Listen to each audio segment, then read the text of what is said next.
আসসালামু আলাইকুম প্রিয় দর্শক, আশা করছি সবাই ভীষণ ভালো আছেন। আজকে যে বিষয়ে কথা বলবো সেটা হচ্ছে অনেকেই প্রশ্ন করেন যে ম্যাডাম একজন এক একটা ডায়াগনস্টিক বা হাসপাতালের রিপোর্টের সাথে আরেকটা রিপোর্টের কোনো মিল নাই। তো সেই ক্ষেত্রে মানে আমরা সেটা বুঝবো কিভাবে? দেখেন, আমি আজকে 3টা রিপোর্ট নিয়েছি হাতে। 3টা রিপোর্ট কি কি? গাজীপুরের 3টে বিখ্যাত জায়গার রিপোর্ট। এটা হচ্ছে রেডিয়াম ডায়াগনস্টিক, এটা হচ্ছে পপুলার ডায়াগনস্টিক, এটা হচ্ছে ফেয়ার ডায়াগনস্টিক সেন্টার। 3টা আর্লি প্রেগনেন্সির রিপোর্ট আমি নিয়েছি এবং এটা বোঝানোর জন্য যে রিপোর্ট আসলে হসপিটাল যাই থাকুক, যে কোনো জায়গায় করি, বিষয় কিন্তু একই থাকে। হয়তো কথার কি হয়তো বা সেন্টেন্সটা একটু ডিফারেন্ট থাকে, কিন্তু একই জিনিস একইভাবে বলা হয়। হ্যাঁ, রিপোর্ট যে খুব বেশি চেঞ্জ সেটা হয় না। আজকে আমি প্রথম 3 মাসের আওতাটা বুঝিয়ে দিলাম 3টে ডায়াগনস্টিকের থেকে নিয়ে। এরপরের আওতাতে হয়তো আমি একটা বড় প্রেগনেন্সি বা সেকেন্ড ট্রাইমেস্টার বা 6 মাস বা 8 মাস বা 9 মাসের 3 জায়গার রিপোর্ট নিয়ে একদিন হচ্ছে ভিডিও বানিয়ে আপনাদের বাকিটা বুঝিয়ে দিব। তো আমি ডক্টর ফাহমিদা মাহবুবা বন্যা শুরু করছি আজকের ভিডিওটি। তো আজকে এখন শুরু করি। প্রথমে চলেন আমরা যেহেতু এর আগে 3টে জিনিসই আস্তে আস্তে বুঝিয়ে দিই। যদি রেডিয়ামেরটা দেখি, দেখেন রেডিয়ামের আল্ট্রাসোনোগ্রাম রিপোর্টে প্রথমে কি আছে, সবগুলোতে পেশেন্টের ডিটেলস লেখা থাকবে, আইডি, নাম, বয়স, হচ্ছে কি ছেলে না মেয়ে, কয় তারিখে করছে, সেম এখানে তাই থাকবে। ডিটেলস, পেশেন্টের ডিটেলস থাকবে, এখানেও সেম, 3টাতেই সেম।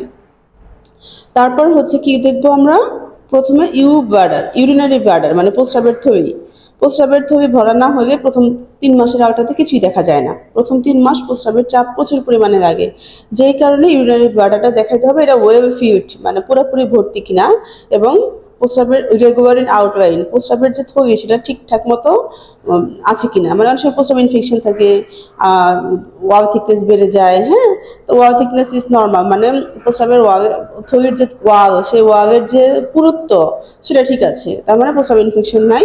এবং আউটলাইনটা মানে বাইরের যে স্ট্রাকচার সেটা একদম ঠিকঠাক রেগুলার আছে, ভালো আছে। No lesion is seen within it, কোনো ধরনের কোনো লেশন মানে একটা ধরেন কি বলে চাকা বা কোনো ধরনের সিস্ট কিছুই এখানে নাই, কোনো ধরনের ডিজিজ টাইপের কিছু এখানে নাই। দেখেন এখানে ইউরিনারি ব্লাডার ছিল, এইখানেও পপুলারও সেম ইউরিনারি ব্লাডার আছে, ইজ ওয়েল ফিউড, এখানেও ছিল ইজ ওয়েল ফিউড। এখানে ওয়েল ফিউড মানে পুরোপুরি ভর্তি আছে। Wall thickness is within normal limit, কি আছে, ওয়াল থিকনেস নর্মাল লিমিট থাকতে হবে, কারণ না হলে প্রস্রাব ইনফেকশন আছে কিনা সেটা বোঝা যাবে। No intervesicular lesion is seen, এখানেও লেশন ছিল না, এখানেও ইন্টারভেসিকুলার লেশন নাই। Okay, wall thickness normal. এখন যদি আমি ফেয়ারেরটা আসি, same well filled with regular outline. হ্যাঁ, সবগুলোতেই well filled outline regular. Wall thickness normal, সবগুলোতেই ওয়াল থিকনেস ঠিক ছিল। No echogenic structure seen within it, echogenic structure বা লেশন, ইকোজেনিক স্ট্রাকচার মানে প্রস্রাবের থলির মধ্যে কিছু ভাসবে, সেটাকে ইকোজেনিক স্ট্রাকচার বলা হয়। অথবা যদি লেশনও লিখতাম একই জিনিস। তাহলে কি ইকোজেনিক স্ট্রাকচার দেখা যায় নাই, লেশন দেখা যায় নাই, লেশন দেখা যায় নাই, জিনিস কিন্তু একই।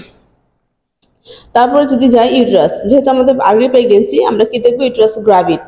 ইউটেরাসটা হচ্ছে গর্ভবতী, কন্টেইন, যেটা কন্টেইন করতেছে সিঙ্গেল গ্যাস্ট্রেশনাল সেল, একটা বাচ্চার থলে। সিঙ্গেল মানে একটা, গ্যাস্ট্রেশনাল মানে হচ্ছে একটা হচ্ছে গর্ভথলি, স্যাক মানে থলি, গর্ভথলি উইথ সিঙ্গেল লাইভ ফিটাস, একটা জীবন্ত বাচ্চা। সিআরএল ক্রাউন্ড রাম্প লেন, 3 মাসের বাচ্চার ক্ষেত্রে 3 মাসের মতো বাচ্চার 3 মাস বা 4 মাস পর্যন্ত আমরা মাথা থেকে পা পর্যন্ত যে দৈর্ঘ্যটা নেই সেটাকে বলা হয় CRL. CRL is measuring about এত মিলিমিটার হুইচ করসপন্ডস টু অ্যাবাউট 9 সপ্তাহ। এই মাথা থেকে পা পর্যন্ত যে মেজারমেন্ট করলাম এটা হচ্ছে এত মিলিমিটার, এবং এটা বয়স হচ্ছে 9 সপ্তাহ। হ্যাঁ, গ্যাস্ট্রেশনাল এজ মানে গর্ভ যে বয়স সেটা কত, 9 সপ্তাহ। Fetal cardiac pulsation is present and regular, মানে বাচ্চার হার্টবিট আছে এবং সেটা রেগুলার আছে, ভালো আছে।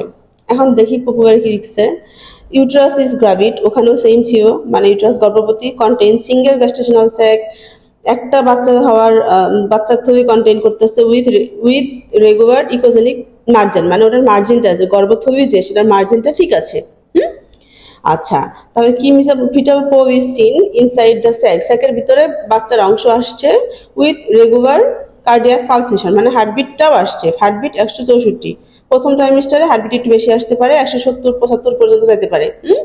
সিআরএল হচ্ছে মানে মাথা থেকে পা পর্যন্ত দৈর্ঘ্য যেটা 24.6 মিলিমিটার, করসপন্ড টু 9 সপ্তাহ 1 দিন অফ প্রেগনেন্সি, 9 সপ্তাহ 1 দিন পর্যন্ত তার বয়স। বোথ টিউব মানে জরায়ুর আশেপাশে যে রিজিয়ন সেটা নর্মাল।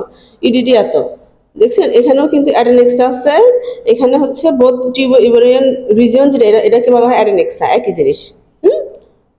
ওকে, আচ্ছা এখন আমি যদি ফেয়ারটা দেখি, ইউট্রাসে কিছু ইউট্রাসিস গ্রাভিড, সেম কথা, কন্টেন সিঙ্গেল সেক, একটা সেক আছে উইথ ফিটা, বাচ্চা হচ্ছে অংশ আসছে, হ্যাভিং কার্ডিয়াক পালসেশন, হার্টবিটও আসছে। সিআরএল কত, মাথা থেকে পা পর্যন্ত 2.04 cm with correspond to gestational sac, 8 সপ্তাহ 4 দিন, এর বয়স হচ্ছে 8 সপ্তাহ 4 দিন। স্যাক মানে বাচ্চার থলের যে মার্জিনটা চারপাশের যে বর্ডার সেটা রেগুলার মানে ভালো আছে। ফিটার কার্ডিয়াক পালসেশন কত পাইছি, 142 বিট পার মিনিট। ইডিটি এত। এটা কিন্তু আলাদা আলাদা পেশেন্ট, সেম পেশেন্ট না কিন্তু। হ্যাঁ, এটা হচ্ছে তানজিনা পেশেন্ট, এটা হচ্ছে কি পেশেন্ট, মিনি খাতুন, এটা হচ্ছে শাহিদা। সো এক এক পেশেন্টের এক এক জায়গা থেকে করেছে এবং এক একজনের রিপোর্টটা কিন্তু এক এক রকম। তাহলে হচ্ছে কি হবে, অ্যাডনেক্সা এখানে নর্মাল ছিল, এখানেও হচ্ছে আর নর্মাল ছিল, এখানে কি আসছে, অ্যাডনেক্সা অ্যাপিয়ার্স নর্মাল। হ্যাঁ, মানে জরায়ুর আশেপাশের এরিয়াটাকে অ্যাডেনেক্সা বলে এবং সেটা নর্মাল সবগুলোতে। টিউব ওভারিয়ান রিজিয়নও বলে, অ্যাডেনেক্সাও বলে। আর এটা কি আছে, ইডিটিতে বলে দিলাম, একজন ইডিটি বাচ্চা হওয়ার ডেট কত কত, সবগুলোতে সেম, মানে কখন থাকে কোথায় থাকে অ্যাডেনেক্সা বুঝিয়ে দিলাম।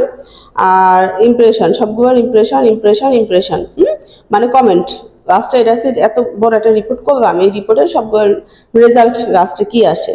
ইমপ্রেশন কি, এই বাচ্চা আরবি সিঙ্গেল লাইফ প্রেগনেন্সি, অল্প বয়সের সিঙ্গেল মানে একটা বাচ্চা, জীবন্ত বাচ্চা 9 সপ্তাহ, যার বয়স হচ্ছে 9 সপ্তাহ। ওকে, এটাও same, early single life intrauterine pregnancy, একটা জরায়ুর ভিতরের বাচ্চা, জীবন্ত বাচ্চা এবং 8 সপ্তাহ। এখানে আর্লি ভায়াবল, ভায়াবল মানে জীবন্ত প্রেগনেন্সি, আর্লি প্রেগনেন্সি মানে প্রথম 3 মাসেরকে আমরা আর্লি প্রেগনেন্সি বলি। আর্লি ভায়াবল প্রেগনেন্সি উইথ 8 সপ্তাহ 4 দিন। তো ভায়াবল, এখানে হচ্ছে লাইফ, এখানে হচ্ছে লাইফ, তো জিনিস একই, শুধুমাত্র ভাষাগত পার্থক্য, একই জিনিস।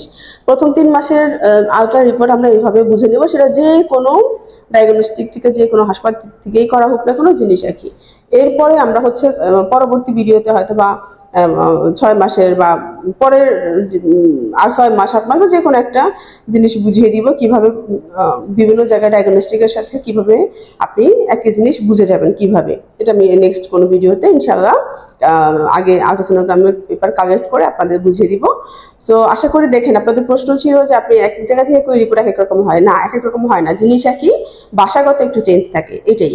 তো আশা করি ভিডিওটাতে আপনাদের উপকার হয়েছে। এরপরে যদি কোনো প্রশ্ন থাকে অবশ্যই কমেন্ট বক্সে লিখবেন। আর যারা আমার চ্যানেলটা সাবস্ক্রাইব করেন নাই তারা অবশ্যই সাবস্ক্রাইব করে নেবেন।